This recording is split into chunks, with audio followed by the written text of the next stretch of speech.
Donc maintenant, on va parler des types d'unités de concentration. On va commencer avec le pourcentage.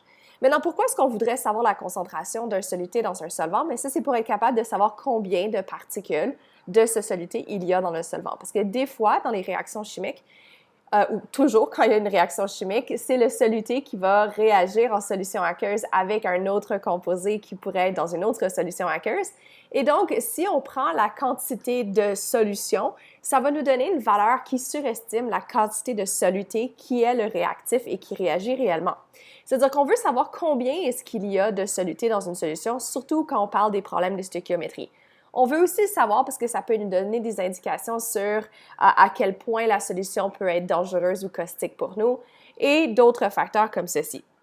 Ça veut dire qu'il y a plusieurs façons qu'on peut représenter la concentration d'un soluté dans une solution et une de ces façons-là, c'est en se servant du pourcentage masse par volume. Le pourcentage masse par volume est défini comme étant le rapport entre la masse du soluté dissous dans un volume de la solution multiplié par 100. Donc, on utilise cette formule-ci. Remarquez que le pourcentage masse par volume, qu'on peut représenter par le symbole comme ça, est égal à la masse du soluté, ici c'est important que ce soit en grammes, divisé par le volume de la solution, encore une fois c'est important que ce soit en millilitres, fois 100. Donc voici comment on va se servir de cette formule pour répondre à certaines questions. On dissout 13,2 g de chlorure de potassium dans 450 ml de solution. Donc ici, on a la masse de soluté, donc 13,2 g, et le volume de la solution en millilitres de 450 millilitres.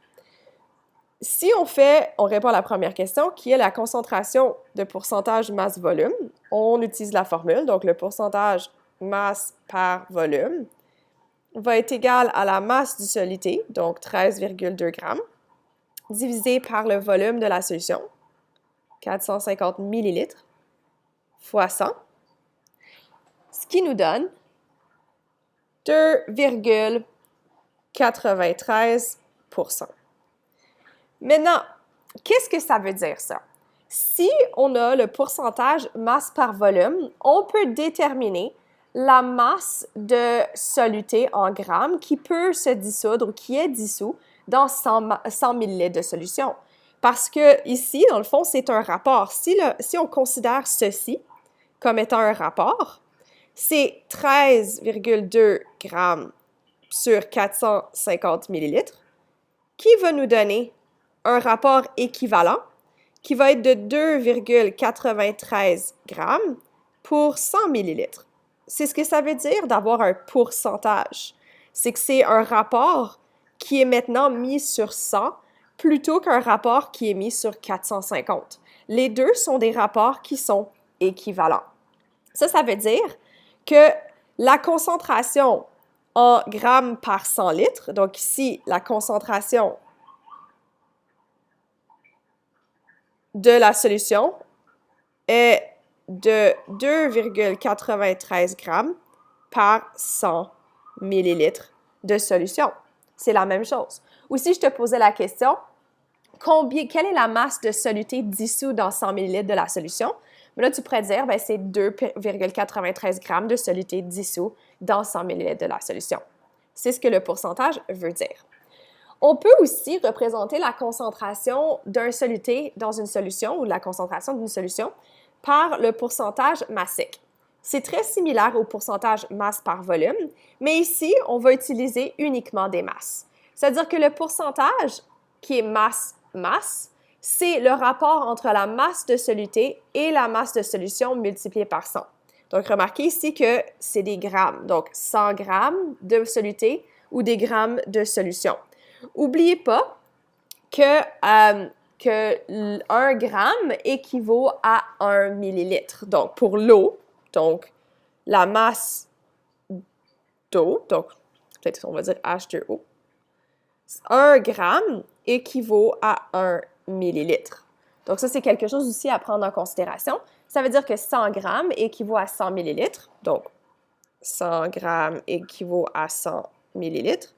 Et que 1000 grammes, donc 1 kilogramme, égale à 1000 millilitres et donc égale à 1 litre. Donc, n'oubliez pas ces facteurs de conversion-là que l'on a vus plus tôt dans l'unité, ça peut aider dans certaines situations à la résolution de problèmes. Donc ici, les pourcentages massiques, c'est le pourcentage de la masse de soluté divisé par la masse de la solution fois 100. Donc, on va résoudre un problème avec ceci. On dissout 15 grammes de sulfate d'hydrogène, ça c'est ton soluté, dans 65,3 grammes de solution, donc la masse de solution. Le pourcentage masse va être égal à la masse de soluté en grammes divisé par la masse de la solution en grammes fois 100. Donc, 15 divisé par 65,3 fois 100. Ça nous donne, donc, ici, on arrondit à 3 chiffres significatifs, 23,0%. 3,0%.